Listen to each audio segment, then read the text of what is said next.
Hari ini belum selesai sebenarnya pembicaraan terkait kabur aja dulu. Tapi kemudian tiba-tiba di tengah pembicaraan soal keputusasaan dan gak punya harapan bagaimana anak-anak muda lebih menggantungkan nasibnya kepada negara asing atau negara luar, tiba-tiba muncul satu tema baru, yakni Indonesia Gelap. Dan tema ini menjadi satu tema aksi demonstrasi hari ini oleh adik-adik mahasiswa. Dan 5 tuntutan yang mereka sampaikan semuanya adalah tuntutan yang sangat-sangat relevan sesuai dengan apa yang terjadi dalam beberapa minggu terakhir ini. Yang pertama, mereka mendesak pemerintah untuk mencabut Instruksi Presiden atau Inpres nomor 1 tahun 2025 mengenai efisiensi anggaran.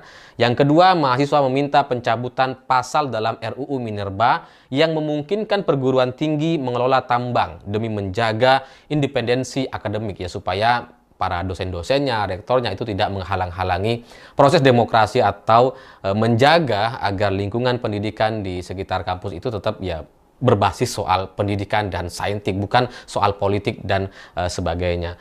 Ketiga, mereka menuntut agar pemerintah segera mencairkan tunjangan dosen dan tenaga pendidik tanpa ada pemotongan atau hambatan birokrasi. Wah, ini kayaknya sesuai dengan apa yang diinginkan para dosennya. Jadi nggak heran kalau kemudian banyak mahasiswa hari ini ikut berdemo karena juga menyampaikan salah satu aspirasi yang coba disampaikan oleh para dosennya. Dan keempat, mahasiswa mendesak evaluasi menyeluruh terhadap program makan gratis dan meminta agar program tersebut makan gratis dikeluarkan dari anggaran pendidikan. Jadi ya memang beberapa anggaran pendidikan itu ya kemakan sama proyek makan gratis.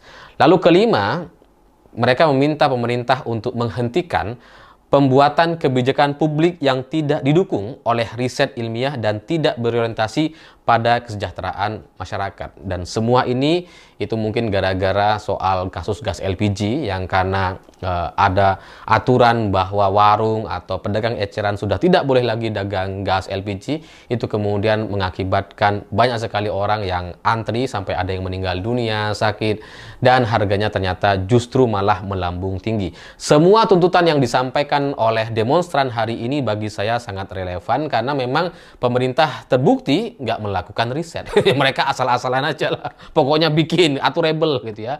Tapi untuk memakai hashtag atau tanda Indonesia Gelap, inilah yang kemudian perlu kita uji. Apa iya gitu ya segenting itu? Apa iya sekrisis itu? Sampai kemudian pakai judul Indonesia Gelap gitu. Masa sih segelap itu? Mari kita coba uji. Karena dari efek pemangkasan atau pemotongan anggaran yang katanya efisiensi itu memang ternyata berdampak kepada banyak sektor. Tidak hanya kepada para pekerja gitu ya, pekerja-pekerja tukang bangunan dan sebagainya, di mana Kementerian PU dipangkas 80% anggarannya sehingga itu praktis mengurangi pekerjaan-pekerjaan baru, dan kemudian pemangkasan anggaran juga ternyata berdampak kepada sektor swasta seperti hotel dan restoran yang selama ini juga biasanya digunakan untuk acara-acara atau pertemuan-pertemuan para pejabat di daerah dan pusat. Sehingga kalau ada pemotongan yang begitu besar dan kemudian ditambah dengan efisiensi khusus kepada sektor-sektor tertentu, ini ternyata berdampak cukup negatif kepada ekonomi kita. Dan ya karena kalau dampaknya kepada hotel dan kemudian restoran, kalau mereka kemudian tergoyang pendapatannya untuk kemudian mendapatkan lebih sedikit dibandingkan tahun-tahun yang lalu, maka otomatis mereka juga akan melakukan efisiensi. Jadi pemerintah melakukan efisiensi, hotel terdampak, hotel juga melakukan efisiensi, dan salah satu caranya adalah PHK, gitu, PHK massal. Dan kerugian yang ditaksir oleh pihak komunitas atau pengusaha perhotelan itu bisa mencapai lebih dari 20 triliun. Dan itu juga dampaknya akan kepada masyarakat-masyarakat yang selama ini bekerja di sektor perhotelan. Nah, apakah kemudian dengan pemangkasan anggaran atau efisiensi itu bisa menambal dari sektor lain? Misalkan, oke lah, misalkan hotel itu jadi minus, pendapatannya tidak sebesar tahun lalu. Tapi ketika ini anggarannya diefisiensi, dipotong dan dialokasikan untuk hal lain, apakah itu juga akan membantu ekonomi masyarakat atau ekonomi nasional kita dengan adanya program makan siang gratis? Kalau dari tanda-tandanya, dari apa yang sudah diselenggarakan sejak bulan Januari lalu sampai hari ini setelah sebulan, saya melihat nggak ada tanda-tanda itu gitu. Jadi program makan siang gratis itu sebenarnya hanya dikuasai oleh kelompok-kelompok tertentu. Bahwa kemudian mungkin nanti akan muncul pengusaha-pengusaha baru, pengusaha-pengusaha mendadak gitu ya, pengusaha-pengusaha politis, apalagi yang dikerahkan atau diminta untuk mengawasi adalah prajurit-prajurit yang ada di daerah. Itu semakin meyakinkan bahwa proyek makan siang gratis ini ya sebenarnya bukan untuk siswanya, meskipun siswa dapat makan. Siswa dapat makan, tapi politisinya dan orang-orang yang ada di daerahnya itu semakin melakukan konsolidasi untuk persiapan tahun 2029. Bagus bagi pemerintah dan bagi koalisi atau partai-partai yang mendukung Prabowo, karena kalau program makan siang gratis semakin besar, semakin menjangkau jutaan atau bahkan puluhan juta siswa, itu justru akan semakin menguatkan suara mereka di tahun 2029.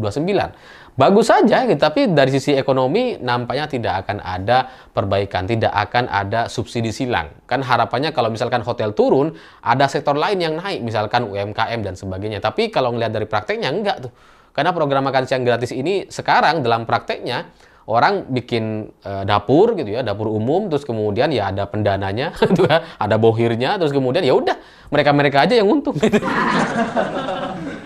Dan setelah aksi demonstrasi kelompok mahasiswa dan demonstran umum yang lain hari ini, saya sangat tertarik sekali untuk melihat bagaimana respon Presiden Prabowo nantinya. Apakah Presiden Prabowo akan bilang dasmu? Mana tahu gitu kan. Ya karena kemarin ketika di acara Gerindra, ketika Pak Prabowo berpidato gitu ya, ada yang mengkritik soal makan gratis, ada yang mengkritik soal kabinet yang gemuk, dasmu. Dan itu bagi Presiden Prabowo dan para menterinya, kabinet merah putih atau kabinet yang suka joget gitu, itu sangat lucu sekali itu. Bahlil ketawa, Erlangga terhibur, lucu gitu ya. Jadi memang lucu ketika ada presiden menghina rakyatnya, menghujat rakyatnya, itu ternyata menjadi satu hiburan baru. Halo teman-teman, selamat datang lagi di channel ini. Salam inspirasi, salam NKRI, harga mati.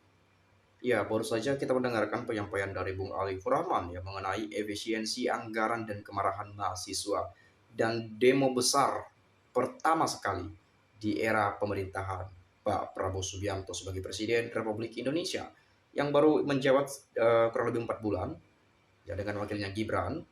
Dan tentu memang kita melihat bahwa demo ini banyak tuntutan-tuntutan mahasiswa yang dibawa, yang digaungkan ya. Itu masalah efisiensi anggaran, ya menolak efisiensi anggaran untuk pendidikan, untuk hal-hal yang lainnya yang memang nanti itu akan berdampak pada rakyat-rakyat kecil. Artinya mahasiswa ini kan membawa atau menggaungkan suara-suara masyarakat Indonesia ya, menyampaikan aspirasi agar pemerintahan ini dapat mengevaluasi kembali dan memikirkan kembali kebijakan serta keputusan masalah efisiensi anggaran. Nah, ini kan jadi problem juga sebetulnya ketika efisiensi anggaran katanya tapi ada penambahan staf dan ada menteri-menterinya, kabinetnya semakin gemoy dan seterusnya. Jadi macam-macam teman-teman. Apalagi di tengah-tengah masyarakat menyebutkan adili Jokowi, Pak Prabowo malah mengatakan hidup Pak Jokowi, hidup Jokowi, ya, teriak-teriak hidup Jokowi gitu. Jadi hilang sudah harapan masyarakat, padahal harapan rakyat kan kepada Pak Prabowo sebetulnya untuk memproses atau meminta pertanggungjawaban kepada Pak Jokowi sebagai Presiden ke-7 Republik Indonesia yang diduga memang banyak indikasi-indikasi korupsi atau persoalan yang memang harus dituntut dan diadili. Tapi mungkin sudah hilang semua, mungkin Mahkamah Rakyat yang nanti akan digelar gitu ya. Tapi saya akan coba melihat ya apa saja pendapat teman-teman kita ini. Saya sungguh tak menyangka sekelas presiden tapi pidatonya kayaknya anak kecil. Terbukti jelas Prabowo tidak bisa bekerja, alhamdulillah. Bapak Presiden yang hebat, Prabowo Subianto, seluruh rakyat Indonesia memohon coba buka kembali omongan Bapak sebelum dan sesudah menjadi presiden. Sambil berkaca di cermin, buka rekaman janji yang omong-omong itu. Maaf, demi Allah saya tidak memilih Prabowo, tapi kemarin saya berusaha untuk bisa menerima Prabowo, tapi ternyata sangat mengecewakan. Ya, yang hanya bisa omong-omong. Maaf kalau saya lihat di era pemerintahan baru ini akan bertambah gelap negeri ini. Sudah kabinetnya diisi orang-orang yang tidak pada bidangnya dan programnya amburadul. Si gemoy bingung ketahuan gak bisa kerja, bikin program makan gratis, ngotot, tapi kenyataannya duit gak cukup sehingga harus efisiensi sana sini. Makanya omong-omong politik ini sangat tidak bisa dipercaya alias bohong.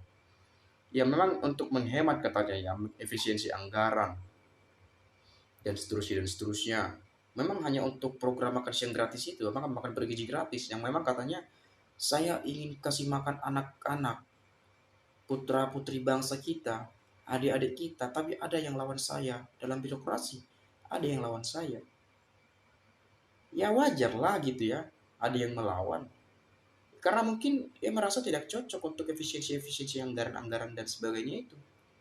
Hanya karena untuk mementingkan satu program saja, untuk memfokuskan satu program saja. Memang betul menghemat itu baik gitu ya, tapi jangan memfokuskan pada satu program saja. Nah, lalu kemudian semua kena imbasnya gitu ya. Memang penting juga penghematan untuk menghindari kebocoran dan seterusnya gitu ya, atau untuk menghindari orang-orang jahat yang rakus untuk korupsi karena saking banyaknya anggaran yang digelontorkan, kurang lebih seperti itu ya. Tapi di balik itu juga kita harus melihat juga efisiensi anggaran ya jangan di semua disamaratakan. Ada hal-hal yang penting, ada hal-hal yang perlu diefisiensi, jadi ya dilakukan penghematan. Untuk pendidikan misalnya ya nggak usah, gitu ya. Atau hal-hal yang lainnya mungkin yang berhubungan dengan kepentingan masyarakat, ya jangan gitu ya. Kalau kita mau lihat adakah di kabinet gemoynya yang diefisiensi atau penghematan, sekian banyak menteri di kabinetnya, menteri, wakil menteri, macam-macam tuh.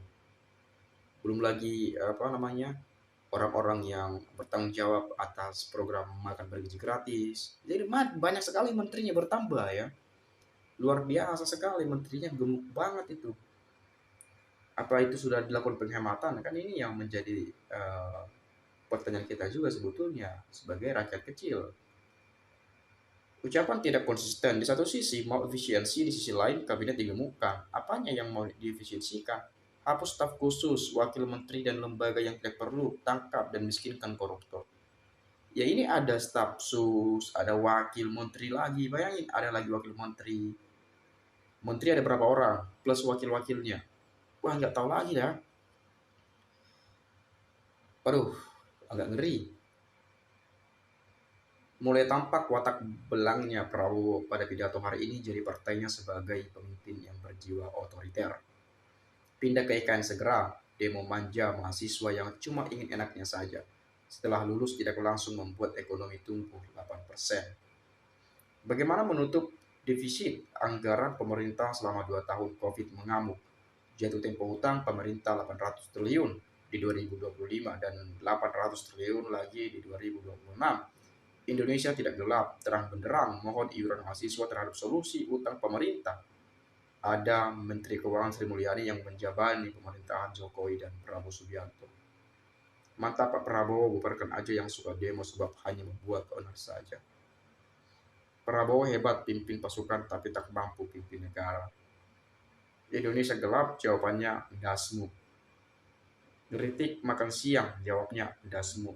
Ngeritik pemotongan anggaran, jawabnya dasmu. Udah, gitu doang kualitas mikirnya. Ada kritik cuma bisa jawab dasmu. Kalau nggak gitu ya meong-meong minta ikan ke Mulyono.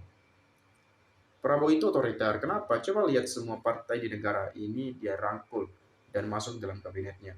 Jadi kalau ada kebijakan presiden keluar otomatis semua setuju dan diam. Itu yang diterapkan Prabowo sekarang ini. Persis kayak zamannya Soeharto. Tapi suatu saat akan jatuh oleh mahasiswa kalau kebijakan nggak pro rakyat.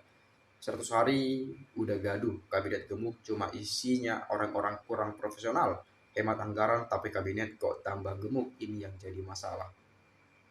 Di usia yang semakin menua, ayolah membawa Indonesia terang benderang dengan kebijakan-kebijakan yang pro terhadap rakyat. Kalau belum diadili, cokorot, pecat Fufuhafa, dan rampingkan kabinet dan segala macam dibenahi, insya Allah negara makmur. Yang gelap itu PDIP karena sudah tidak bisa menggaruk anggaran karena diefisiensi oleh Presiden Prabowo. Sudahlah tangkap saja para provokator dari Partai Merah ini.